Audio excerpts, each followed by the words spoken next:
Okay, good morning, good afternoon, everybody, and welcome again to the ASBU, ABU, and WorldDAB DAB Plus Technical Workshop, New Developments for DAB Plus Systems.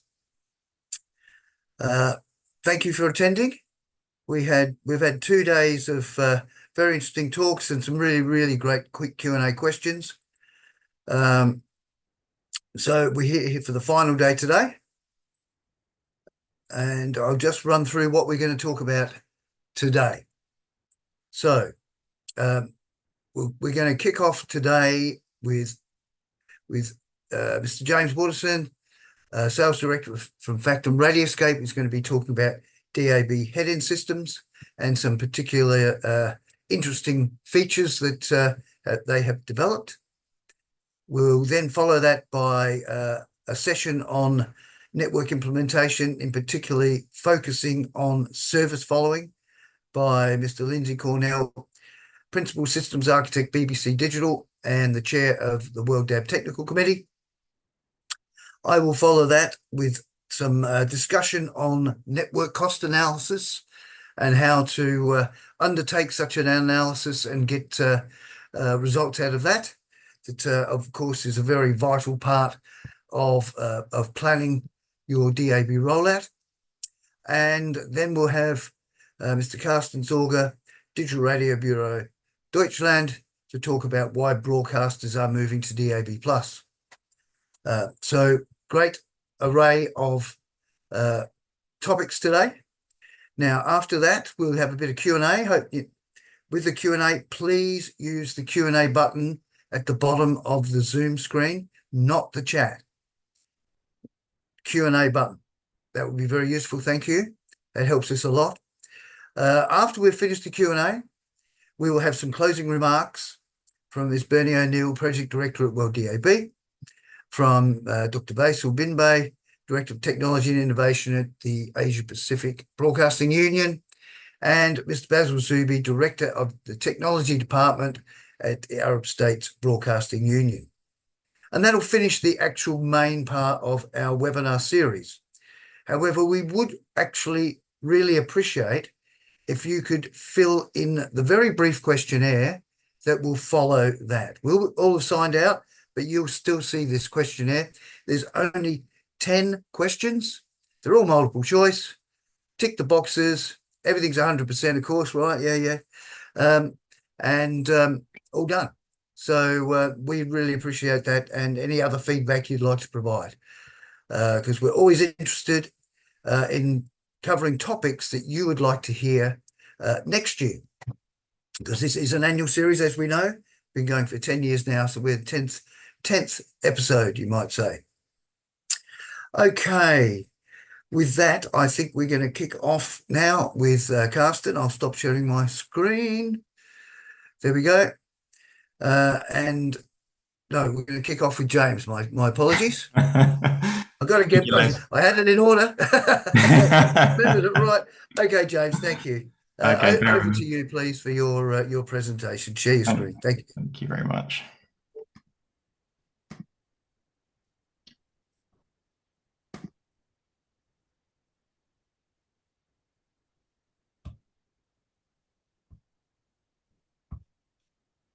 Can I just check, is the slide showing correctly? Yeah, that's looking really good. You're sounding good. Perfect. Okay, well, good morning, good afternoon, good evening, everyone from the UK. It's a rather cloudy day here in Kent, but yeah, I appreciate you guys joining. So I've got a window that's covering my notes. Bear with me. Right, perfect. Cool. Yeah.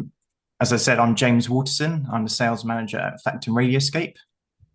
In this session, we'll focus on enhanced features of our DAB encoding and multiplexing system, along with the use of the streaming protocol, SRT, which stands for Secure Reliable Transport.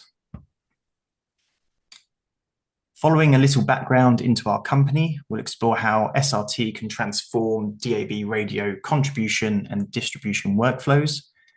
We'll examine SRT's role for transporting audio and data from the studio to the multiplexer, from the multiplexer to transmitters, and how it integrates with Factum Radioscape's multimuxer and InfiniSwitch platforms.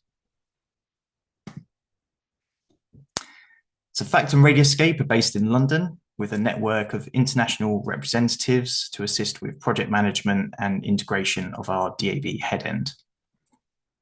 With over 20 years of experience, we specialize in digital audio processing, encoding and multiplexing alongside content and coverage monitoring and analysis of DAB signals to ensure compliance with the latest ETSI standards.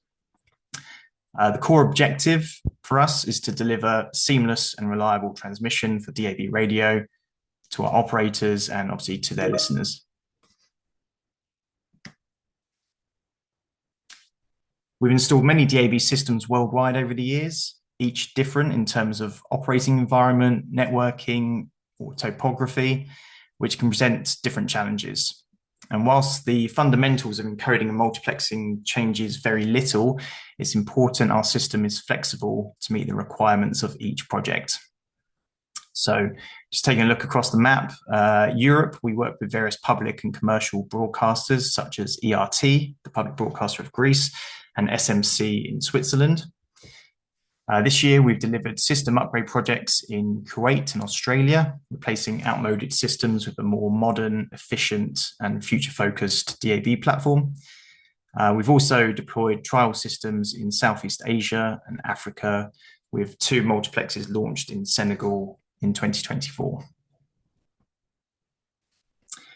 Our products and services aim to simplify the operation of DAB multiplexes, making the technology accessible to all types of broadcaster, regardless of technical expertise. For example, here in the UK, we supply the BBC with the national DAB system, Arqiva, one of the largest network operators, transmitting 300 digital radio stations, and many community radio groups as part of the small-scale DAB initiative. This is to provide localized content to sort of towns or parts of cities or small coverage areas. We offer online demonstrations and test licenses of our software for operators to better understand how DAB ensembles are built and managed. So please feel free to get in touch if we can help with any projects. So our DAB encoding and multiplexing system is called multimuxer. It's designed to operate and manage one or multiple DAB ensembles through a central database. All multiplexes can be controlled through a single web user interface or API in a sort of centralized deployment scenario. Software is Linux and Windows compatible and can be hosted on dedicated industrial PCs, virtualized on servers or as a cloud-based service, or containerized for high-density deployments. The system supports a wide range of audio inputs from AES-3 physical sound card, AES-67 audio over IP, which includes Livewire, Dante, Wheatstone, just to name a few, web streaming via Icecast, Shoutcast, AAC or MP3 formats, and RTP, real-time transport protocol, and audio via transport stream in MPEG-1 layer 2 format. And now, in the recent development, we're testing SRT for the contribution of audio from the studios. So service providers can send a mix of different formats for their audio inputs, along with program-associated data and NPAD, such as station logos, picture advertising, DLS, DL+, and SPI. In terms of redundancy, we have added audio input switching as a failover to minimize silence on the audio services. So as an example, should your primary audio source lose connectivity from the studio to the multiplex, multimuxer will automatically switch to a backup audio input until connectivity is restored and the system reverts to the priority audio source. So the key here is we obviously want to keep services to air as much as possible and minimize any silence. We now move on to a high-level overview of a conventional DAB system workflow, and we're going to weigh up some of the benefits of using SRT as an alternative. So for the majority of deployments, studios send their content to the multiplexer using fixed IP circuits, usually MPLS, which are predetermined network paths, leased lines, or satellite links. The use of protected networks means any packet loss can be mitigated by enabling forward error correction, or FEC. The services are encoded, and the multiplexer combines these into a complete ensemble and sends the output, which is typically EDI over IP, to transmitters. Note that EDI over IP is just one of the available transport methods, but we're going to use it here as a comparison with SRT. So EDI is a standard used in DAB to transport broadcast data, just audio, radio text, and metadata from the multiplexing center to the transmission sites. An EDI stream is approximately 2 megabits per second. It wraps the DAB content into packets, making it easy to send over IP networks. This makes the distribution of DAB signals more flexible, reliable, and cost-effective than physical E1 lines, especially for modern network-based transmission systems. An EDI packet represents a single STID or ETI 24 milliseconds logical frame.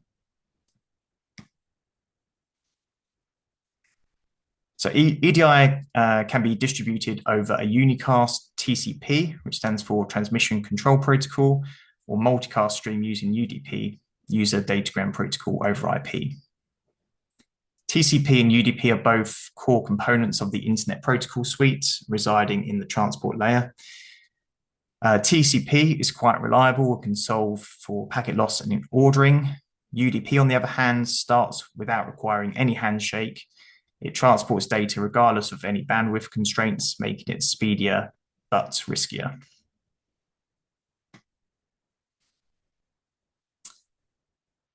Looking at the limitations of fixed IP lines, they do have drawbacks, especially cost, inflexibility, and potential single points of failure. They're associated with long provisioning times, particularly here in the UK, the new links. And this is a major factor, and they can really hold up deployments of DAB systems. Also, in disaster recovery or pop-up broadcast scenarios, fixed lines are often rather impractical. So let's turn our attention to SRT. This was originally designed and developed by Haivision in 2012, with the first SRT demo at IBC the following year. SRT is an open source protocol for reliable low latency streaming, the default being 120 milliseconds latency. Haivision actually have a very useful info center for configuring SRT streams, including measuring the round trip time using the ping command, measuring packet loss rates to determine your SRT latency value. So yeah, certainly check that out. SRT is ideal for variable networks like the internet. As packets are streamed from a source to a destination device, SRT detects and adapts to the real-time network conditions between the two endpoints. So looking at some of the features, SRT supports both unicast and multicast streaming. It can be applied to contribution and distribution endpoints. It features end-to-end encryption without the need for VPNs, so protecting against unauthorized access and data breaches. Jitter buffering is also a feature to improve the audio quality.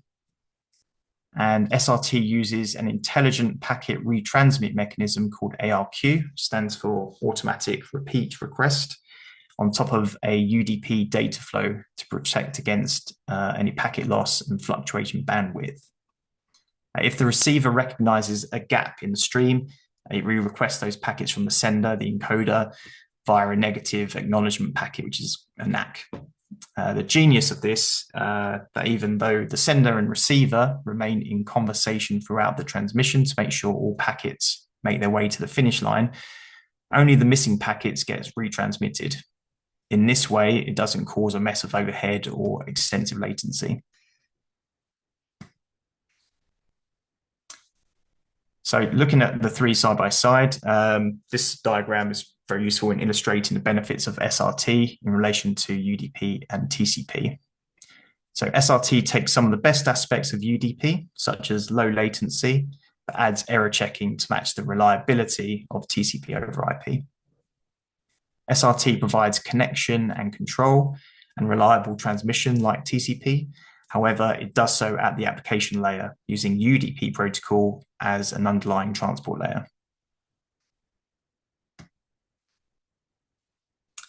So the role of multimuxer in the SRT workflow, it continues to perform its core function, which is building the DAB multiplex. What's changed in this scenario is how it receives and sends its data. Now it will be over SRT instead of fixed IP.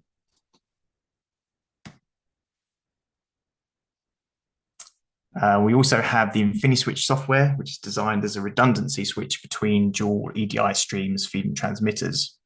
What we've added to this solution is the support for SRT now. So at the transmitter end, InfiniSwitch receives the SRT stream, decrypts it, and then outputs a clean EDI stream, which is fully compatible with existing DAB transmitters. The InfiniSwitch software can be hosted on affordable NUCs or Raspberry Pi devices, so placing them at a large transmitter network can still be quite cost effective. So here's the updated DAB workflow with SRT. The studio sites now encapsulate their audio and metadata within SRT. These SRT streams travel over the public internet or any IP network to the multiplexer. From there, the output EDI stream is also sent via SRT to each transmitter site, hosting an instance of InfiniSwitch. This will be in situations, obviously, where SRT is not supported natively by the transmitter. By utilizing the SRT protocol and automatic failover via the InfiniSwitch software, broadcasts will remain continuous, making use of the public internet as a stable and cost-efficient alternative to fixed IP lines. This diagram really captures some of the technical advantages of SRT. So security, obviously, is crucial in contribution networks. SRT has native 128 to 256-bit AES encryption, which is the industry standard. And it ensures that even if you use public networks, the content remains protected. It's open source, meaning SRT receives continuous collaborative development, and it's free. In terms of reliability, SRT can recover from severe packet loss and jitter, as we saw through the use of ARQ. SRT has easy firewall traversal, so the handshaking process used by SRT supports outbound connections without the potential risks and dangers of permanent exterior ports being opened in a firewall. Finally, it's content agnostic, so SRT simply acts as a wrapper around your content. I'll turn now to a couple of practical use cases. SRT is ideal for broadcasters without access to fixed infrastructure or who need agility. For events or pop-up stations and emergency backup links, SRT certainly has the benefits for having this sort of flexibility. I know, speaking to Hans Volter recently, that DAB Italia use EDI over SRT as a reliable backup for their satellite feeds. This can be the main source for DAB transmissions for locations with difficult topography, but it's especially valuable in areas prone to severe weather that may interfere with satellite signals. And in a presentation, which I referenced in this one, from Emmanuel Manusco, network assistant at DAB Italia, his recommendation for SRT was based on reliability and security for sending data. In the UK, so for small-scale DAB in particular, we actually operate a multiplexing system in the south of the UK, in Winchester. Due to the remote location of the transmitter sites, fixed fiber lines are very expensive. Distribution using EDI over TCP, using 4G or 5G networks, is around 95% effective, which really isn't good enough for radio broadcast. Implementing EDI over SRT, however, solves both problems. It's effectively free and is shown to have a 99.98% uptime.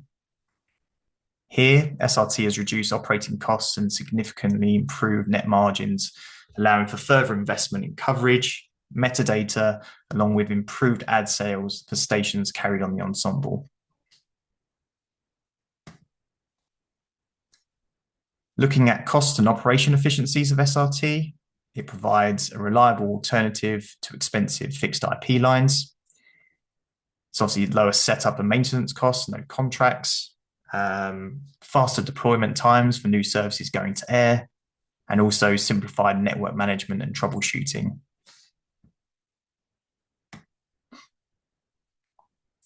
I put together a comparative analysis, and as you can see, SRT significantly lowers operational expenses. This is crucial for new entrants to DAB, where trials and pilot projects are subject to limited budgets. So in short, SRT allows for DAB projects to launch more affordably. The move away from leased lines also means faster rollout and better control for engineers and network operators. Redundancy can be achieved through multiple SRT connections and network paths. SRT also supports AES encryption for end-to-end security without need for external VPNs. So lots of pros here. In summary, SRT offers a secure, cost-effective, and flexible alternative to fixed IP lines using the public internet. It enhances performance over unreliable networks by compensating for jitter and minimizing packet loss through error recovery. SRT can be seamlessly integrated into DAB networks via Factum Radioscape's SRT-enabled multimuxer and InfiniSwitch solutions, which provide reliable, scalable, and affordable network deployment.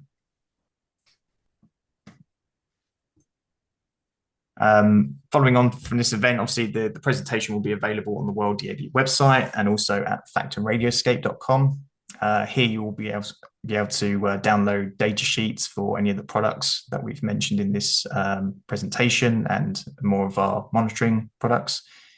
So yeah, get in touch. But thank you very much for your time and attention. Thank you, James. That's very interesting. That's a bit of a game changer, I think, being able to use public internet instead of having to use lease lines and VPNs, which are much more expensive. So that I look forward to seeing a bit more of that in action. It seems like you've used it extensively in some of the small scale deployments in the UK. That's right. Yeah, I think that's a good starting point, really, for the use of SRT. But yeah, the potential is certainly there, as we see with DAB Italia as their backup redundancy sort of distribution. So yeah, I think this can really be embraced and certainly help, as I say, new entrants start up their DAB trials quickly. Yeah. Okay. Just one little clarification. When you were talking about the delivery of EDI to the transmitter site, is the InfiniSwitch the requirement at the transmitter site as the the reception point for the SRT stream? Is that right? Correct. Yes. So okay. we adapted the InfiniSwitch, which worked as just a simple EDI redundancy switch and kind of a routing mechanism to add the SRT. So now it acts as a receiver, can obviously decrypt the SRT, extract the EDI, and then forward it on to transmitter from there. Okay. Fantastic. Thank you very much. You're welcome. We'll move on now to the Lindsay Cornell presentation on service following. Can you stop sharing your screen, please, James?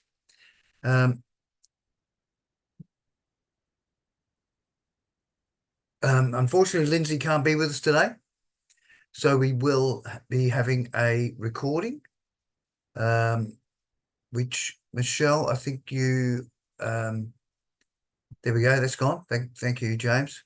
Michelle, you okay to play that recording of Lindsay's presentation, please? Yeah. Hello, I'm Lindsay Cornell, and I'm going to talk about service following in this next session. So What is service following? We have a definition from the ETSI standard. Service following is the term applied to maintaining the same audio or data content that the user has selected in spite of the varying reception conditions that occur, for example, when travelling by car or by train. So essentially what we're trying to do with service following is make sure that the listener has the best possible experience and doesn't have to fiddle around with his radio any more than needed. So how does it work? Well, service following works by combining signalling and the characteristics of the signal and with defined receiver behaviors. And service following therefore requires that there are identifiers in the system are properly allocated. And so we have with analog radio services a frequency which often is the way that the broadcaster might identify the service.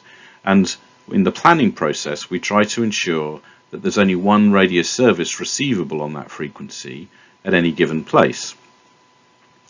The advent of RDS allowed an identifier to be added to an FM service, and this identifier is called the PI code. In DAB, the radio services aren't carried individually on transmitters, they're carried in ensembles, and the entire ensemble is what is transmitted. And each ensemble has an identifier, and each service in the ensemble has an identifier. And these identifiers allow receivers to build up an understanding of how the radio landscape looks. So there's really just one basic rule of service following, and that is that entities that have the same identifier are exactly equivalent. So one can be substituted by the other. So if a receiver finds an ensemble which has the same ensemble identifier as the one it's currently tuned to, it knows that it's actually exactly the same ensemble, and it will contain exactly the same set of services. If a receiver finds a specific service with the same service identifier as the one that it's currently tuned to, it knows that that is exactly the same service, and so it will have exactly the same audio content. And with this information, the receiver can choose then to play out the version that it can receive, which is in the very best quality. So that's an automatic process that selects the best of all the possibilities that exist. The receiver can automatically select the best one because of this information through the identifiers that have been provided. This is the basic rule of service following. So to bring it to life a little bit, let me give you a couple of examples. So in the UK, we have a national DAB network which is called the Digital One network, and it's an MFN, a multi-frequency network, which consists of two single frequency networks.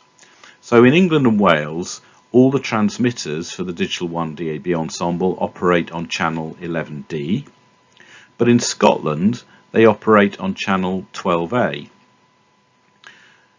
The ensemble is identical in both places. The only difference is the frequency in which it's transmitted. So all the services within the Digital One ensemble are the same throughout the UK. Now, if you happen to be travelling across the Scottish border between England and Scotland, the service following rules allow that the receiver can automatically retune to maintain the listening despite the change of frequency. Now we can also signal additional information like frequency information about these two tuning frequencies. But essentially what the service following allows is for the listener to just enjoy the program without having to worry about retuning his radio. So this is an example from Switzerland, And as you may know, Switzerland has different languages spoken in different parts of the country. So here in the pink color, we have a German language ensemble, in yellow, the French language ensemble, and in green, the Italian language ensemble. Now, this example concerns a service called Swiss Pop, and it's broadcast on these three ensembles, and it's the same program everywhere. It's also carried on FM through a tunnel through the Alps, which links points C and D on this map. Now, the DAB service identifier for this service and the RDSPI code is the same on all of these transmissions. So although the ensembles are different with different ensemble identifiers, you can see that the service identifier is the same on all three ensembles, and the RDSPI code is the same.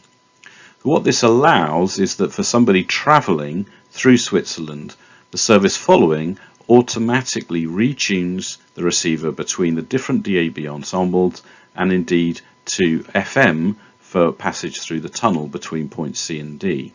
So there's automatic retuning, and therefore much easier for the listener to just carry on listening to their favorite station using the benefit of service following.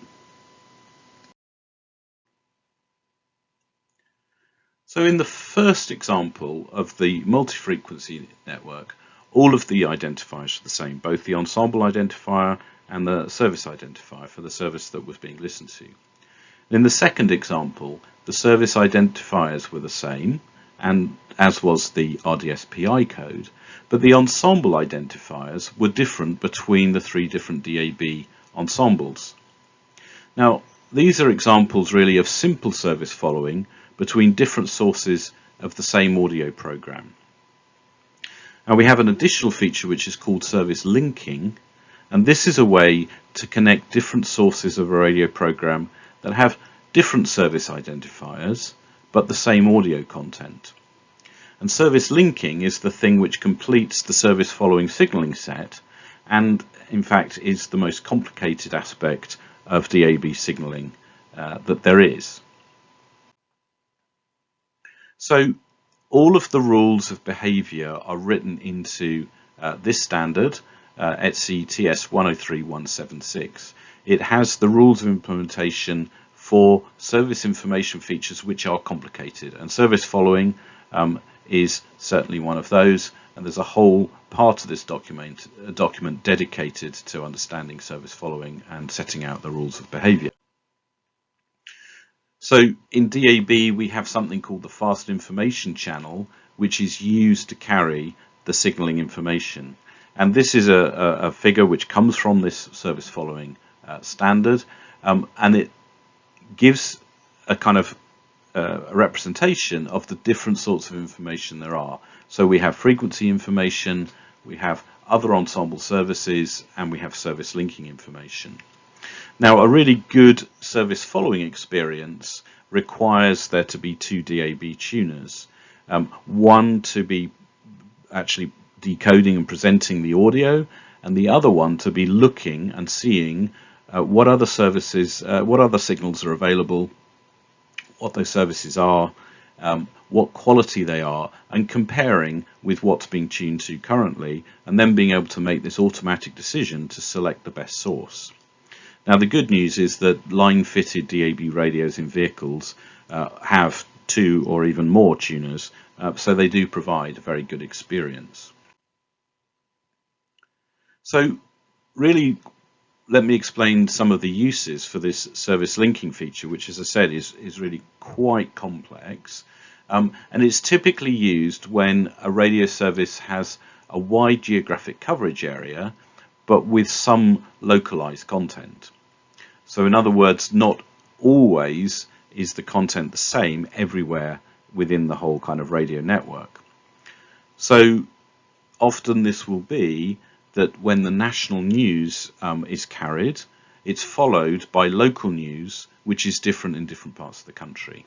And this is done by local insertion of audio from the local news studio, which is then broadcast on the local transmitter network.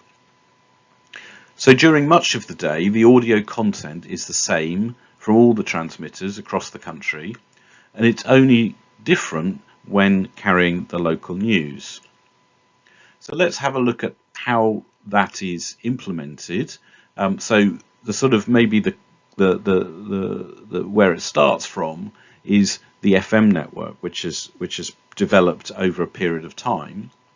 Now, in this representation, each circle is representing an FM transmitter, and obviously for planning purposes, each transmitter needs to operate on a different frequency. And each of these is covering a different city. Maybe there's also the surroundings around that particular city, and there's some overlap sometimes between different coverage areas. Now, when a listener is traveling in such a network as this, just using analog FM, when they move from one area to another, they have to retune their radio manually. They've got to know the frequency of the next variation of this particular service. Now, in RDS, in other words, the same FM transmission network, but with RDS encoders added, then there's an identifier which is added to the mix, and this is called the PI code. When the content is the same from all the transmitters, each transmitter carries the PI code, and in this case it's C211, and the 2 means it's a national service. But when the local news is played out, so the content is different between the different transmissions, the PI code of each transmitter changes. And it changes only in the second digit. So it changes from 2, meaning a national service, to one of the digits that means a regional service, and that's a digit between 4 and F hexadecimal numbers. But the rest of the PI code stays the same.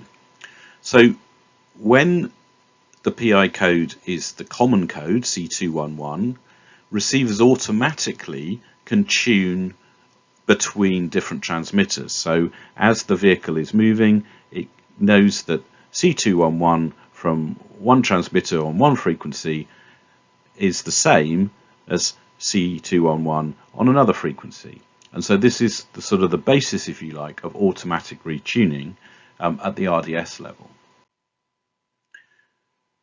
Now, moving to DAB, I've kept the same areas, coverage areas, but in practice, usually the digital coverage area and the analog coverage area will be a little bit different for all sorts of reasons.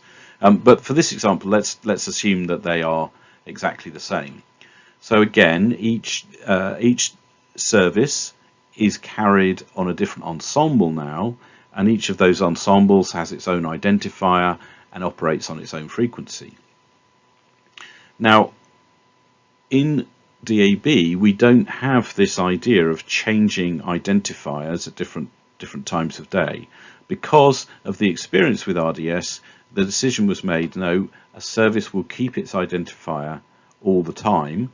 Therefore, if you're in this situation with a service which has local variance, in fact, what that means is you have a number of different services.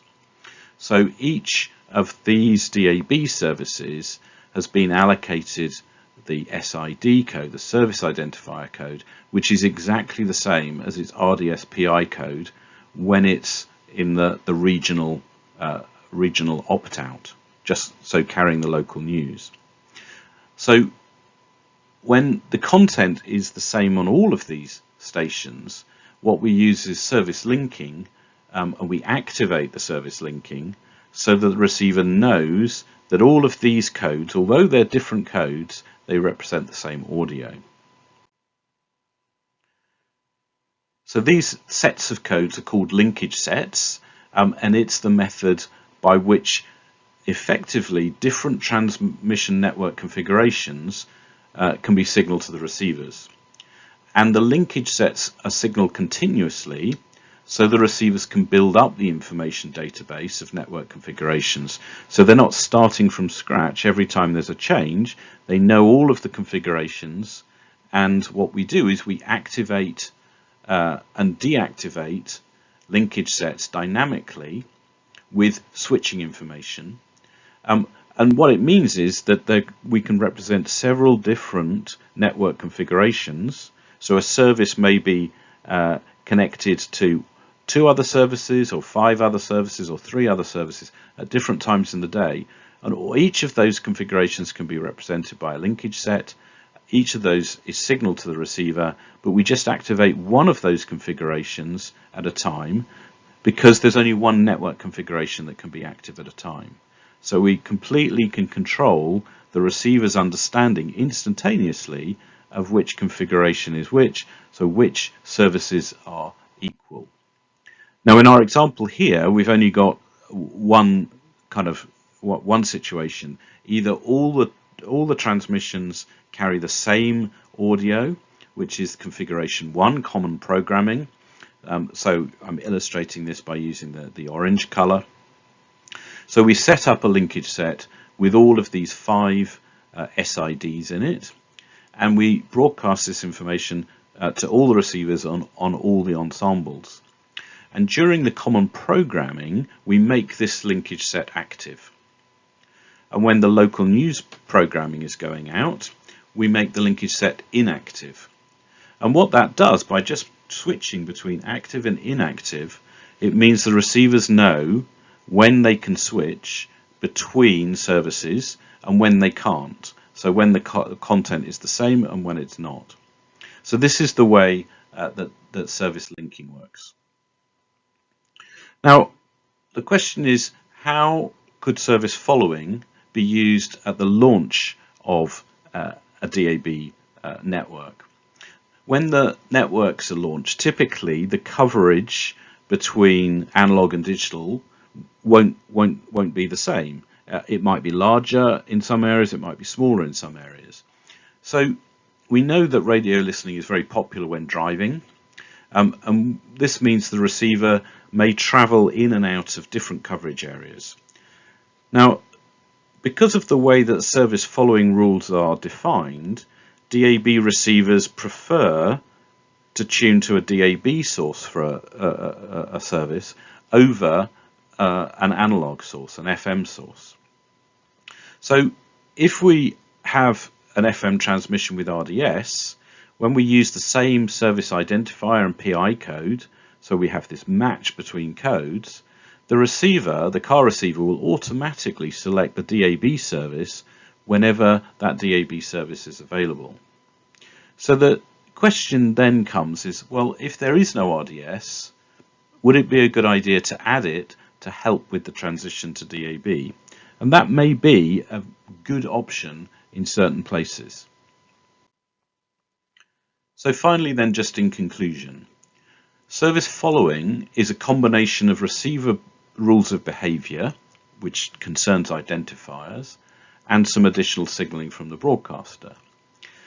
And it allows for an improved user experience by making sure that the very best quality signal is the one the receiver uses to provide the audio, regardless of the changes caused by moving from place to place and the different propagation and so on.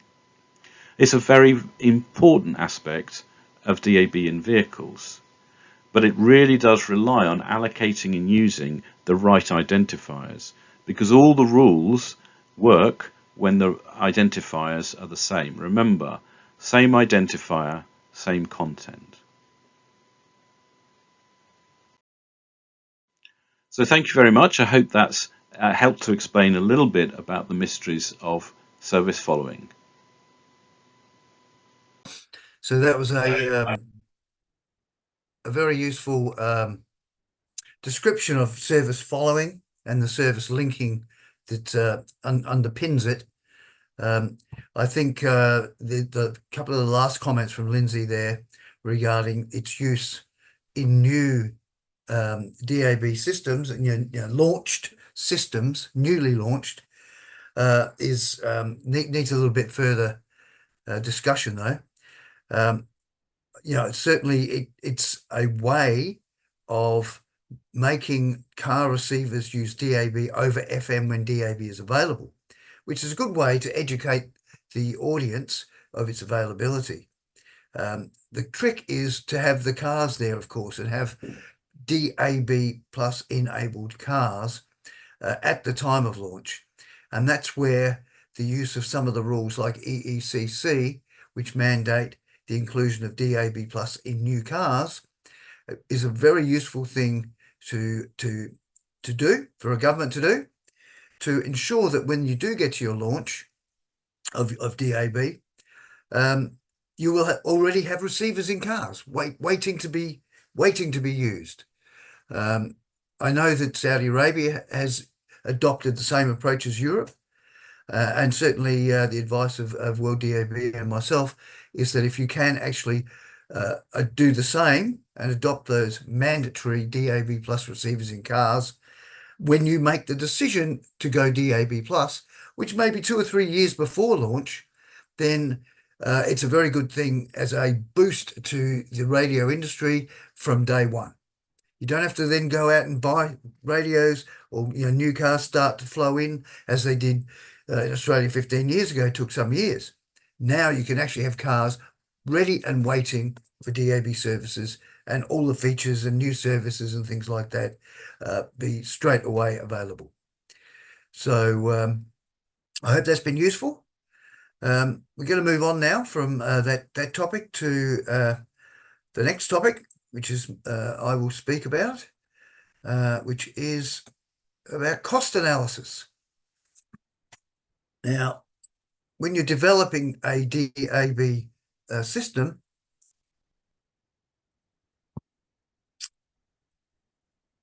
there's a whole range of activities that are required, as we know, and we've talked about in day one, in fact. So here we're going to talk a bit about the planning process.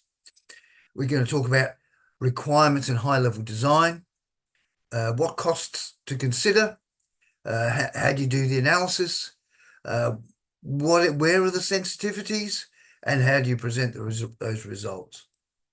So moving straight on, we see here's the planning process here. And I'm using the accelerated process because, pardon me, excuse me, because it's the quickest way to get to your launch. And we see that typically the cost analysis will come in about the fourth phase, which is high-level planning and costing. You need to do that high-level planning, that's allotment planning, and also frequency planning, transmission frequency planning, and network design at a high level. So, we're particularly interested in this high-level design phase, which will usually include the initial cost analysis and estimates for the baseline rollout plan. If there is significant parallelism between the high-level design and the detailed design phases, the higher cost accuracy will be achieved through updates from the detailed design process. Once the cost analysis is complete, it can be used as a baseline for updated cost analysis as the detailed design and rollout progresses. So now, as we discussed, accuracy in planning on day one, accuracy is also very important when assessing costs. There are many aspects of both CapEx and OpEx, and you need to build in cross-checks to ensure model accuracy. In fact, using peer group review to double-check data calculations results is also a very good idea. Understanding the risk areas, systems and services where there is poor confidence in the data provided. So it's never a perfect world, so we need to do what we can to make sure we get as close as possible to a realistic estimate of what it will cost to construct the DAB network over time. Remember, it takes some years to roll out a country.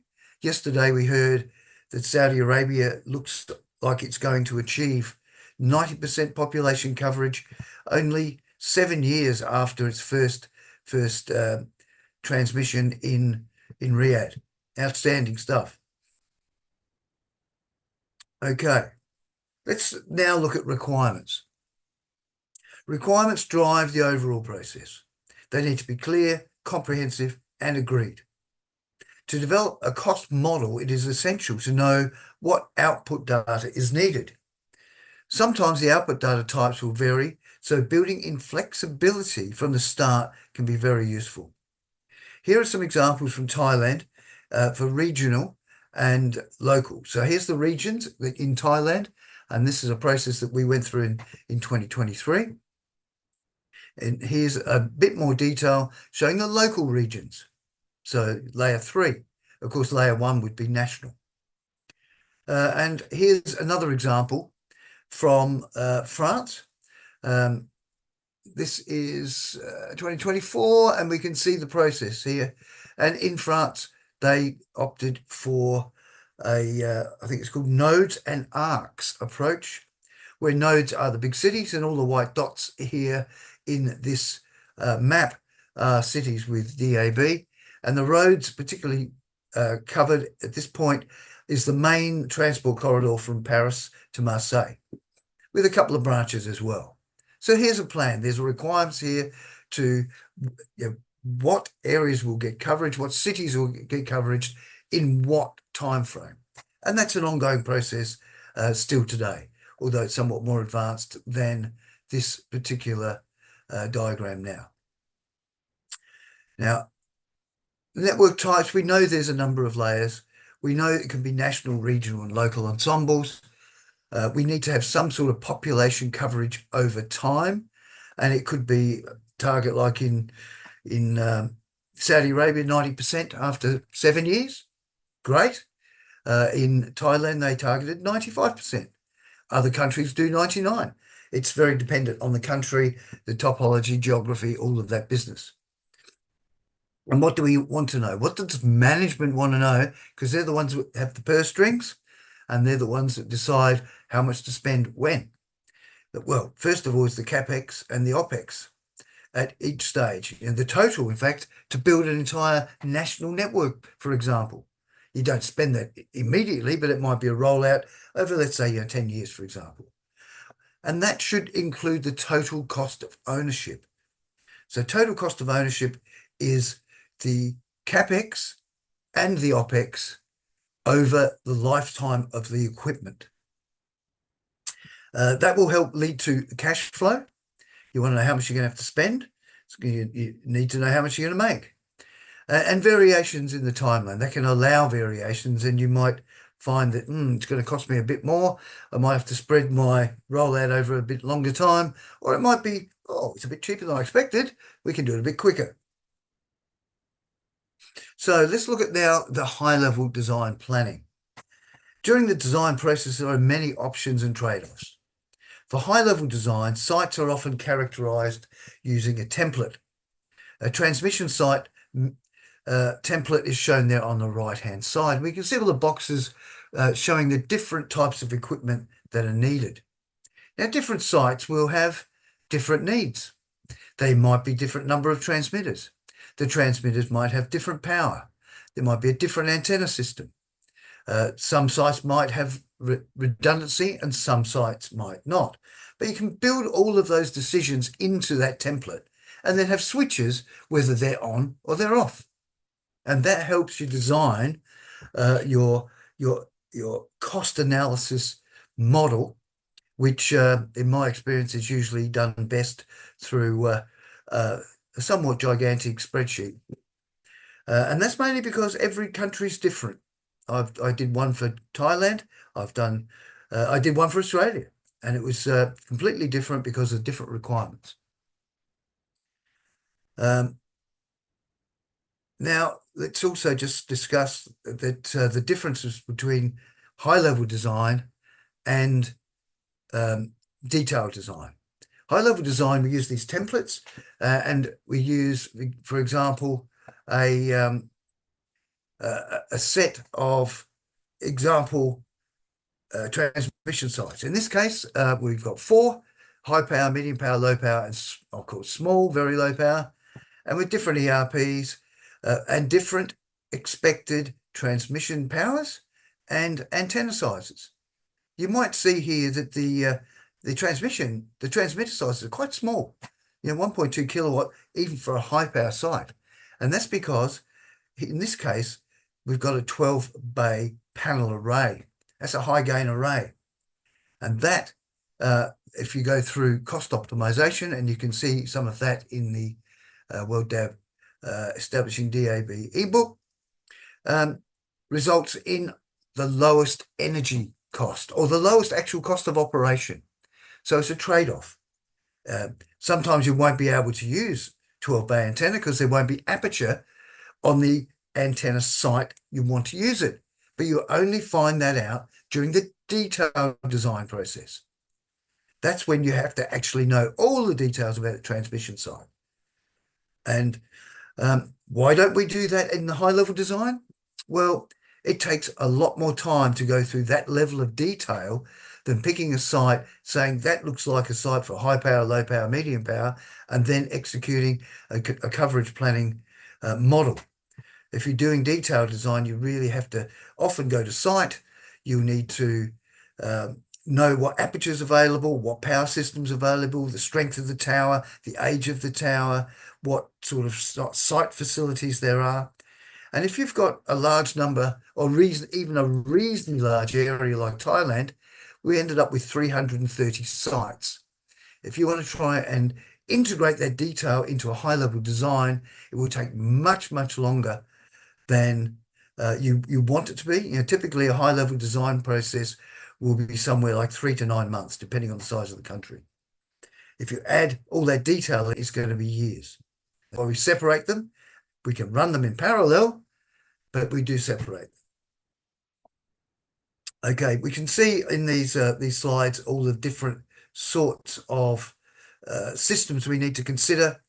And we're just going back to the high-level planning there in the multiplexer design and support systems. And we know in transmission sites, we're going to look at the transmitters, the antennas, feeders, IP systems, et cetera, et cetera. And OPEX, of course, also comes into this. Now, it's not just about CapEx. And we'll see an example at the end of the very difference and the very reason that OPEX is so important in this overall process. At transmission sites, we need to know site and tower aperture fees. We need to know energy costs. We need to know telco connectivity costs, monitoring and maintenance costs, and also the system lifetimes. Typical transmitter these days are probably 10 to 15 years. A typical antenna system is probably 30 years. An IP system might be 8. So we can see a turnover of equipment over time that is different. And we need to build that flexibility into our cost models as well. In the multiplexer side, in the network, generally we've got the transmission sites and we've got the multiplexer network, two different things.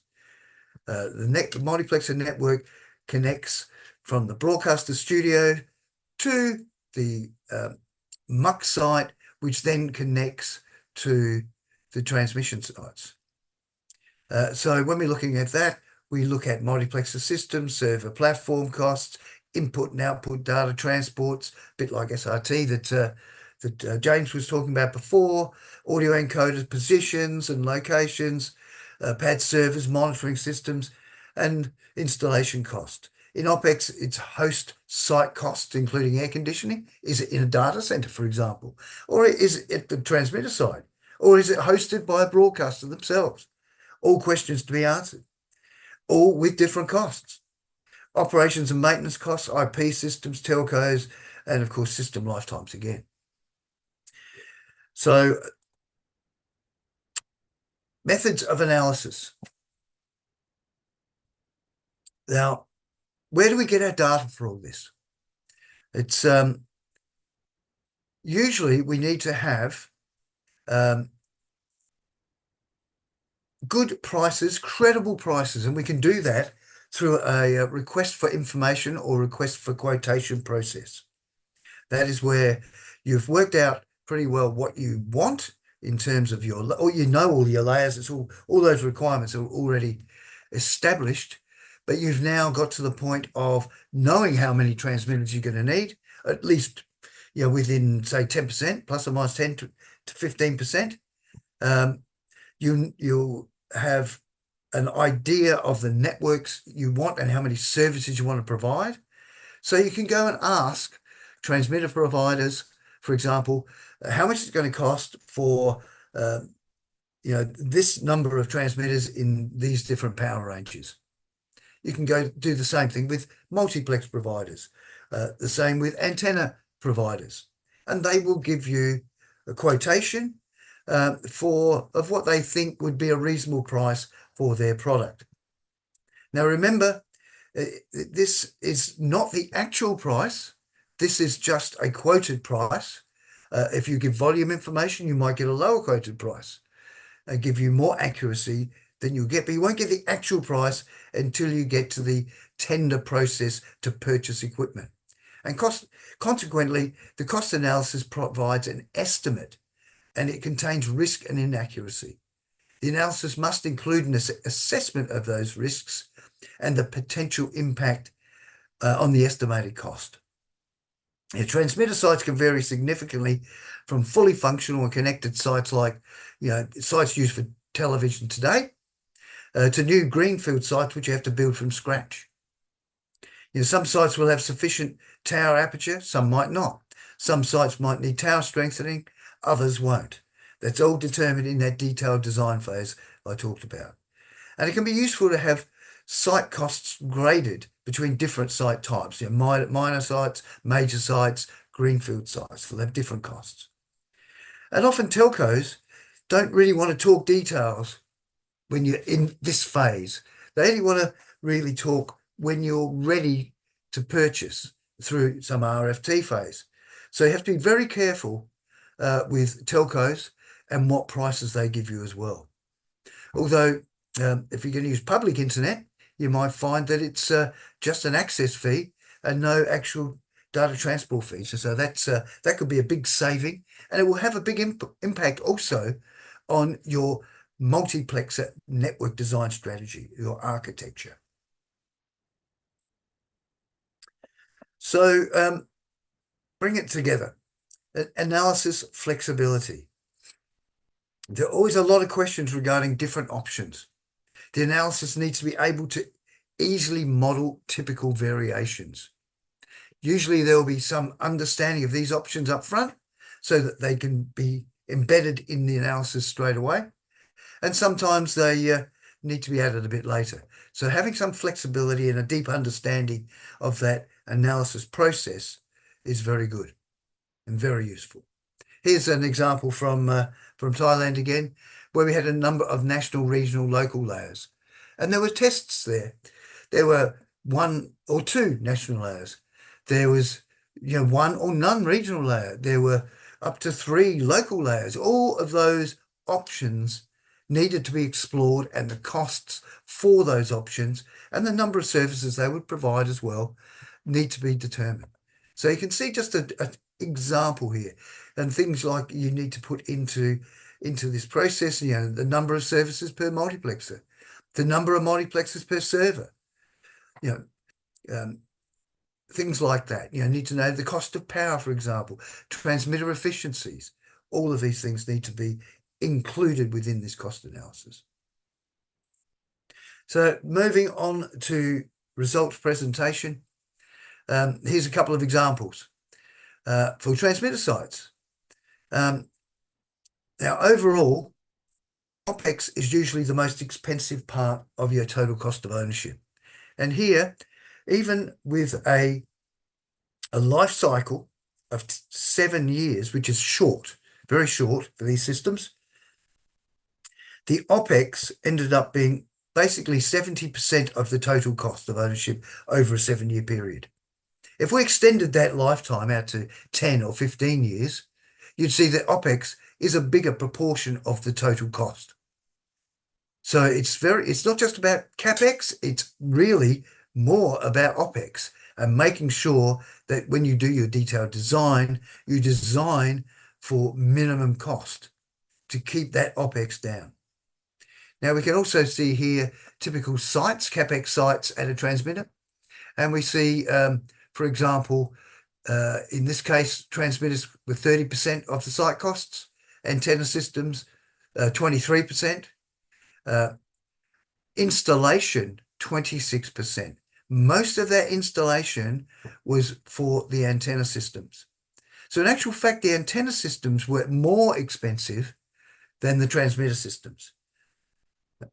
However, because we did do the design looking at minimizing total cost of ownership of transmitter sites, we got a very good balance of transmitter size and had eventually actually larger than often used antennas. As I said, you can't always use the big ones because the towers might not be able to do it, but if you can, it will save you money. And of course, we need to know, is this the method that's required and the presentation that's required? Same for a EMUX here. We can see most of the cost in that is the multiplexing systems. And most of it's actually in those equipment, the audio encoders and the multiplexers. With the operations side, what we found in that particular exercise was that the equipment SLAs and the site costs were the most important. So good things to understand. The two highest risk areas in this analysis, in my experience, are the OPEX costs for telcos and IP connectivity, and the cost for transmitter site access and tower use. So they're the ones you really want to get focused on. And if you can get some good answers for that up front in your high-level design and cost analysis to start with, that's a really useful thing. Okay, so in summary, cost analysis is based on high-level design. It's a cost estimate, and it has to have a risk assessment associated with it. That cost estimate provides a guide to what can be expected in your overall rollout and cash flow over time. Most of its money is spent in those particular areas: antennas, transmitters, site costs. So you can understand the opportunities for cost savings. You know where the risks are. Best practice requires interactive, inclusive process here.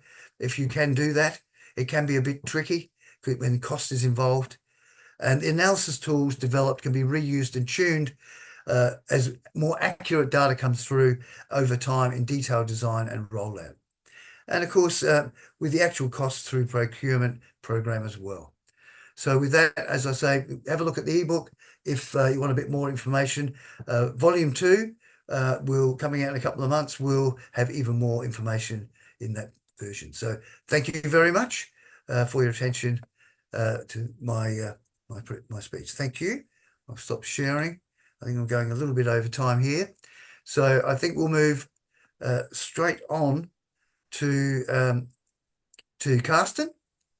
So please, Carsten, can you share your screen and give you a presentation? Thank you. Yeah, thank you very much. I just realized that for some reason I can share my screen, but video and sound is not allowed. So this is a different thing. I'm sorry. I was about to share video and sound. But we do this now without the video and sound. I'm sorry about that because I was preparing for this. I couldn't tick the proper thing. So now, why are broadcasters moving to DAB+? Well, there are many reasons. It's basically the reason that they are already seeing that their listeners are in a digital landscape. For example, they are using their smartphones, they are using the internet, and of course, everything is very digital.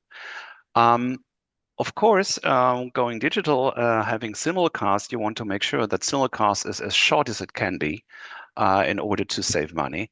And digitization, obviously, due to the digital signal, offers variations of programs, so you can cater towards niche programs, niche opportunities. Also with marketing, that's example of what worked very well in Norway, for example. And we just had that. Basically, compared to FM, DAB+ is much cheaper per program. On a simple note, it's 1/16 per program. This is an older slide, but look at the British market there. We had this hard station, and they started with hard dance and hard 70s, hard 90s and hard 80s, and of course Union Jack radio with Union Jack rock and dance. And this is the idea basically of have one taste and have similar tastes in order to cater to different audiences. And if you're a private radio station, to monetize that, of course. So being a strong brand means you are able to go digital. You have to make sure as a radio station that you have a strong brand. You stand out of your competitors. You have real trusted personnel, good hosts, good people, good newscasts, relatable people, also some kind of relation to your audiences. You are meeting your audience needs, for example, with sweepstakes and Instagram and Facebook marketing in order to meet them everywhere where they are. Basically, if you have a strong radio brand, and we have good examples here in Germany, if you have a good, strong radio brand, they will follow you into the digital landscape. We talked about technology and transmission costs just earlier with Dr. Sabel. And of course, it's all about the money. So DAB Plus significantly reduces program costs to, well, about 1/16, not all of that, but about that per program. You also need less transmitter sites. We already had that. And of course, if you try to use green energy, you, of course, cut your CO2 emissions, the carbon monoxide emissions. And with that idea of high power, you reach millions of people broadcasting, and it's much cheaper compared to reaching all these millions of people with a one-to-one IP connection. So it's about saving transmission costs. Going digital, it's coming from FM and going into the digital landscape. You need to do certain things. And we always in WorldDAB talk about the 5 Cs, which of course is coverage. You need to have a network. You need content, programs that are hopefully a bit different than the regular FM programs. You need the consumer devices. You need the cars. We heard that already a few minutes ago, and communication. And well, what I do is basically communications, looking at the other stuffs here in Germany. We have policy and regulation. We have the EECC. And of course, we work broadly via the industry, because we here in Germany, we started an association that brings everyone together, and we all work together on our way, coming from FM, going to a digital radio landscape. So the first thing is going digital. Make sure you're not alone.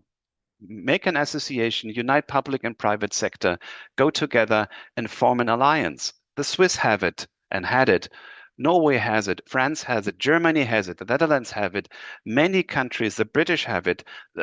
Many countries have a sort of, well, alliance that brings everyone together. Now, who is everyone? It is, going back, it is the industry, which is manufacturers. This is the policy, which is, of course, politicians. It is the content provider, which is the radio stations and brands. It's the manufacturers of devices. It's the car people. And, of course, the PR people. So make sure you get all these people on one table and develop a clear plan. Talk about what you want to do and give yourself time. For example, in Norway, it took some 10 years. In Switzerland, it took about, well, they're still going on, but they had this DSO of the public radio the end of last year. Took about another 10 or 12 years. We here in Germany, we don't have that yet, but we are going on and we are digitizing step by step. And remember, I'm trying to reiterate this, a strong brand will be able to move your audience into the digital future. If you don't do this, you will be left behind. I'm being very clear, because everything is going digital now. You have already in the younger generations a digital first audience. They totally consume content via smartphones, Netflix, Spotify, Facebook, Instagram, you know it. And if you don't happen to be digital yourself, also prolonged with the internet, you will not be seen anymore. By going digital, you have, of course, a competitive advantage. They may switch to DAB Plus rivals if you don't have it, if you don't have a program that appeals to them, because of content diversity, which in the end, you want to make sure that you do not lose market share if you do not have a digital agenda. Don't lose market share because you stop thinking or you're not thinking ahead enough. So summing up, as of now, there's more coming. The first most important thing is a strong radio brand. Try to be a leader in the digital audio space, not just a legacy FM player. Simulcast is okay, but try to think about specialty programs that broaden your brand, make your look and feel and what you do modern. Try it with DAB+, use metadata, visuals, the color screen. With the distribution, talk to car manufacturers, promote partnerships with retail. We talk about retail in a minute. And of course, here in Germany, you can get a radio, which is a small one, beginning some 30 euros. And of course, we have radios that are much more expensive, but the cheapest radios are some 30 euros, and the more expensive ones are 100. And of course, on the left-hand side, monetizing the audience. For commercial stations, you have surveys, you can use hybrid measurement data, you can also promote your brand visibility with station logos on DAB+ devices. Now for the DSO. We just do this right now in the northernmost state of Germany, which is close at the sea. This is why we have the sailor here, of course, here with this radio. And I talk you through that. These are different public and private radio stations that have decided with the state that they will discontinue FM within the next few years. So it started in this year, but it will end in 2031. Yeah, it's a certain time, but it's a plan, and they have written it down, and there's a law to it. So NDR is public radio up here. Deutschlandradio, my employer, is here, and the rest of them are private or community radio stations. And the first thing we do in terms of communication, you have to talk to the listener. So, for example, in retail stores, we have this flyer. On the left-hand side, we talk about how this switchover is going on and who's going to switch and where, why you want to use DAB+. And of course, we use in marketing the same picture. This is the inside of the flyer. Look at the listening situation. This is an elder lady here listening to the radio. Before that, we had the sailor. So we're trying to cater to certain listening situations, and we explain in detail which radio stations will move away from FM this year and which radio stations are becoming digital in the near future. This is how it looks in the retail stores. We talk about that in definitely a lot with retails. We invest a lot of money with that. We send them in. We place flyers. We have these green radio for today and DAB banners. So within these big retail stores, you really find your DAB+ radio. And of course, if possible, this is a little information on the radio stations you can receive in that very region. And of course, sometimes these electronic stores are so big, there's no radio reception. We even, and this is what we do up here, we are offering DAB+ repeaters in larger markets if reception is poor. We have a website, which is DAB+de, and Schleswig-Holstein SH is the short person. This is the listening situation in the car. Have you seen the lady in the flyer and the sailor at the sea? This is our advertisement of my radio station. So everything which is relevant now in DAB+ radio. More info, DAB+de/sh. Now I wanted to share my social media, but I cannot. This is why I'm stopping my screen right now, because video and sound are not sharing with that webinar right now. It is I'm sorry. So I'm here and ready to answer questions. Thanks, Carsten. For the presentation, I think you made a very good case for switching over, doing the DSO, and we'll see more and more of that. You talked about Germany, because Switzerland started end of last year. Yes. And continuing for a year or so. And of course, Norway did it in 2017. So it's something that's catching on and will continue to evolve as the listening audience migrates. and that's really the trick here. And I think what you were talking about with your marketing campaigns was really a very excellent thing to emphasize that when you're moving to a new technology like DAB, you have to start early with your marketing through your launch and then continue. I had an interesting example the other day of that. Okay, we're getting to the end of our time. I have a couple of questions. There's a few answered already. I see, Carsten, you answered one about ASA. Yes. Maybe you'd just like to talk a bit about ASA for a couple of minutes and what you've done in Germany there. Yeah, so ASA, the new emergency broadcast system, is a standard. It's worldwide. It's available.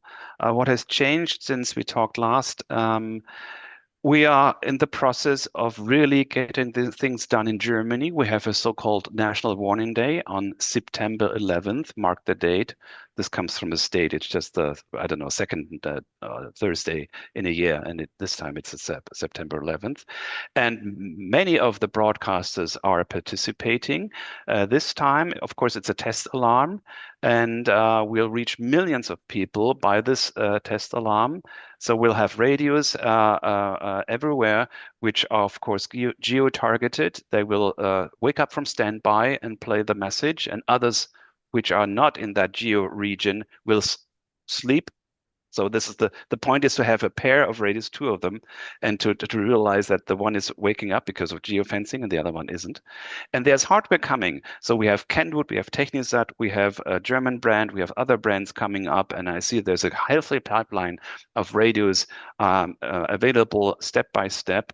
So there's hardware coming by the manufacturers for that new service, and we have the first devices in the market beginning of September. And we'll tape everything on the warning day, and I'll be happy to inform you and answer questions now or even later once the warning day is over, how everything went. But we have a plan. We want to implement that, and it takes years to do because we have a federal Germany, we have 16 regional states, and we have to talk to everyone. But we are on a good way. Good stuff, good stuff. And of course, I think I can see you also answer the question about existing multiplexers. Generally, to get ASA on your system, it's a software update from, I think, virtually all manufacturers. Have to be very old kit if you couldn't do that. So that's good news. All right, a couple of other questions. I've got one here for James about SRT, and it's from Mohsen Goman. What is the difference in latency between the two methods, SRT and traditional? Can you help us with that, please, James? Well, there's so many variables involved. As I say, SRT, I think by default has a inherent latency of 120 milliseconds. So that's 0.12 seconds, I think. So very, very minimal.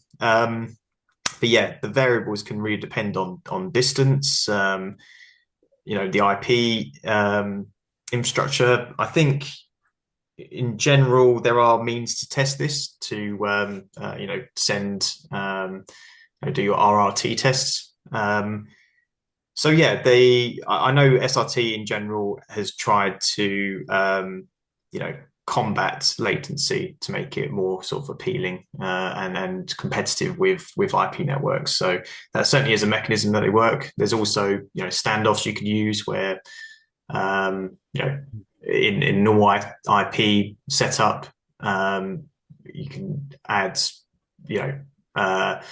less protection to get the information there faster, but obviously that has inherent risk as well. So yeah, there are ways to mitigate latency. But yeah, SRT from my research anyway is pretty minimal. Yeah, okay. So the other point here is it's always very useful to understand the latency from the MUX to each individual transmitter site, so you can set your delays in your transmitters to ensure proper SFN coverage it sounds to me that SRT will provide per link an estimate of that latency. Would that be fair? Correct. Yes. Yeah. You can certainly calculate that and then configure that in the multiplex to create that SFN. Yeah. Okay. So yeah, that's actually a really useful feature in itself. So yeah, good stuff. Okay, we have one more question. I think we'll have as well, and this is about the service following. Are PI and SIDs assigned by network operator or by regulator? My answer for that is it should be a centralized body to coordinate who gets what codes. If you don't do that, then everyone goes random and you'll find you have a real mess. I know that from experience because we had a random situation in Australia and it forced us to be basically not being able to use service following very well at all. When you do PI and SID coordination, it makes life a lot easier. Generally, I would expect the regulator to do that. However, I know that sometimes it is also done by the digital radio body in the country, like a Digital Radio Netherlands or someone like that. For example, in Australia, Commercial Radio Australia was that effective body, and we did that coordination on behalf of the regulator. But assigning it correctly makes all the difference, and it allows you to then have the implicit linking of the FM RDS, which is essential to have the PI codes in the RDS with the SIDs in the DAB transmissions. That's an essential part of it. Okay. One last question. ASA and old receivers, how to update? Well, there is no way. The only way you can get ASA and a receiver is by buying a new one. And Yes. that's because of the wake up feature that is included, and that's required some silicon modification. So what you see is that all of the major brands of silicon have implemented the ASA wake up feature within their silicon components. So that means even when we eventually get DAB receivers into mobile phones, they will have that same facility. And I know there's work going on now, not just for domestic receivers, which are pretty well fine, but also for use in cars as well. Because cars travel around, so they have to change their location code all the time. So that's an interesting development that the technical committee is working on. Okay, we're just about at time now, so I'm going to now switch to the wrap up and the closing remarks. So I think I'll hand over now to Bernie to start with. Bernie, could you please share your comments with the audience? Thank you. Sure, Les. Thank you, Les, for the excellent moderation over the past 3 days. Really well done. And we truly always appreciate all of your expertise and generosity and sharing your knowledge.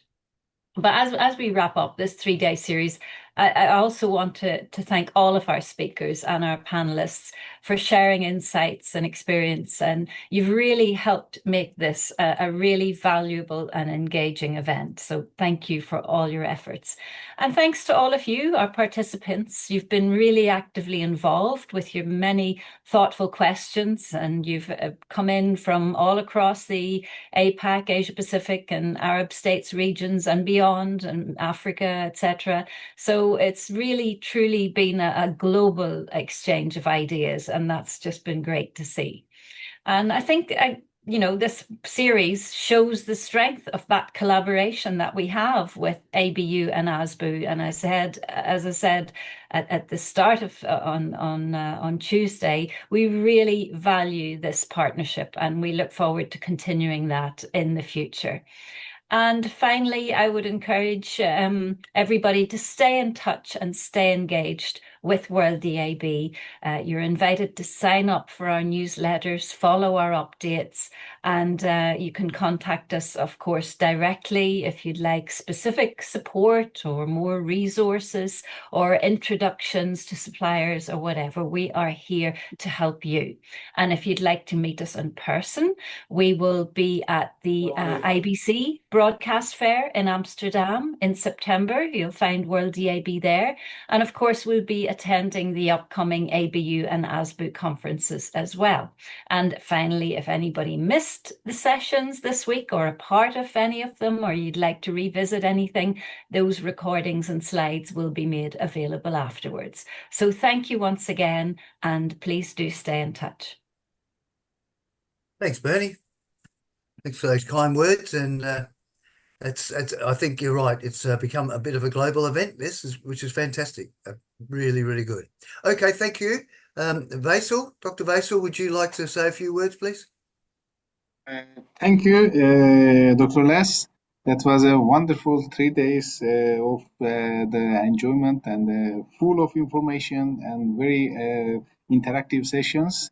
I'd like to start thanking with Bernie, of course, and our WorldDAB colleagues and experts all over the world for their efforts and putting all this information together. I'd like to continue thank to Basil and the team, our ASBU colleagues, for hosting this and their great work that they have been done so far. And I hope it was, and I see the feedback actually, this was a fruitful workshop, just like the other workshop that we have been done so far for the participants, their related respected organizations and their countries. Because as Bernie highlighted, this is really a global thing, global workshop. We can call it. This is not regional no more. As name is already highlighted, this is WorldDAB, and this is really a world event. And we are happy to be part of it in every aspect. It is very fruitful from our perspective. It's very beneficial for our members. And as I highlighted while starting, our members means the broadcasters, means the public broadcasters, means the serving them is the serving literally the public. So thank you for all to giving this opportunity for every one of us to be contributing to serving the public in best way that we could. So I'd like to continue with this collaboration actually, because the engagement and the feedback seems where it's success. So I'm looking forward to next editions of that. And I'm looking forward for WorldDAB's, Bernie, Dr. Les, and the other experts' contributions, and to meet them in our events, in ASBU events, and other international events, of course. Thank you all for joining and making this happen. Thank you very much, Dr. Basil. Excellent. Basil, would you like to say a few words on behalf of ASBU, please? It's very difficult to be the last speaker, but already heard what my friends and colleagues said and commended. I guess I would like, on behalf of the ASBU and on my colleagues who are attending this workshop, to extend our heartfelt gratitude to the distinguished speakers for their generosity in sharing their insights, experience with such clarity and ease, and their effort is greatly appreciated. Also, I would like to seize this opportunity to thank our dedicated attendees who have showed genuine passion and keen interest in following the panel discussion.